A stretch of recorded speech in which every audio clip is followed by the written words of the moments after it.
ಸಿದ್ದರಾಮಯ್ಯ 3.5 ವರ್ಷ ಸಿಎಂ ಆಗಿರ್ತಾರೆ. ದಾವಣಗೆರೆಯ ಕನಕ ಜಯಂತಿಯಲ್ಲಿ ಭೈರತಿ ಸುರೇಶ್ ಅವರು ಈ ಹೇಳಿಕೆಯನ್ನ ಕೊಟ್ಟಿದ್ದಾರೆ. ಸಿಎಂ ಬದಲಾವಣೆ ಆಗ್ತಾರೆ ಅನ್ನೋ ವಿಚಾರಕ್ಕೆ ಸಂಬಂಧಪಟ್ಟಂತೆ ಮತ್ತೊಮ್ಮೆ ಸ್ಪಷ್ಟನೆಯನ್ನ ಪರೋಕ್ಷವಾಗಿ ಕೊಡುವಂತಹ ಕೆಲಸವನ್ನ ಇಲ್ಲಿ ಭೈರತಿ ಸುರೇಶ್ ಅವರು ಮಾಡಿದಂತೆ ಕಾಣಿಸ್ತಾ ಇದೆ.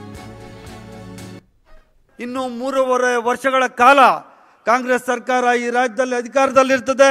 ಸಿದ್ದರಾಮಯ್ಯನವರು ಈ ರಾಜ್ಯದ ಮುಖ್ಯಮಂತ್ರಿಗಳಾಗಿರ್ತಾರೆ. ಅವರು ಮುಖ್ಯಮಂತ್ರಿಗಳಾಗಿ ಇನ್ನು 3 ವರ್ಷ ಇರೋ ತನಕ ನಾವು ನೀವೆಲ್ಲ ಸೇರಿ ಅವರ ಕೈಯನ್ನು ಬಲಪಡಿಸಬೇಕಾಗಿದ್ದು ಬಹಳ ಅತ್ಯವಶ್ಯಕ ಅಂತ ನಾನು ಈ ಸಂದರ್ಭದಲ್ಲಿ ಹೇಳಿಕೆ ಬಯಸ್ತೇನೆ. ಇನ್ನು 3.5 ವರ್ಷಗಳ ಕಾಲ ಕಾಂಗ್ರೆಸ್ ಸರ್ಕಾರ ಈ ರಾಜ್ಯದಲ್ಲಿ ಅಧಿಕಾರದಲ್ಲಿರ್ತದೆ.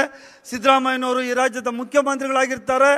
ಅವರು ಮುಖ್ಯಮಂತ್ರಿಗಳಾಗಿ ಇನ್ನು 3 ವರ್ಷ ಇರೋ ತನಕ ನಾವು ನೀವೆಲ್ಲ ಸೇರಿ ಅವರ ಕೈಯನ್ನು ಬಲಪಡಿಸಬೇಕಾಗಿದ್ದು ಬಹಳ ಅತ್ಯವಶ್ಯಕ ಅಂತ ನಾನು ಈ ಸಂದರ್ಭದಲ್ಲಿ ಹೇಳಿಕೆ ಬಯಸ್ತೇನೆ. ಇನ್ನು 3.5 ವರ್ಷಗಳ ಕಾಲ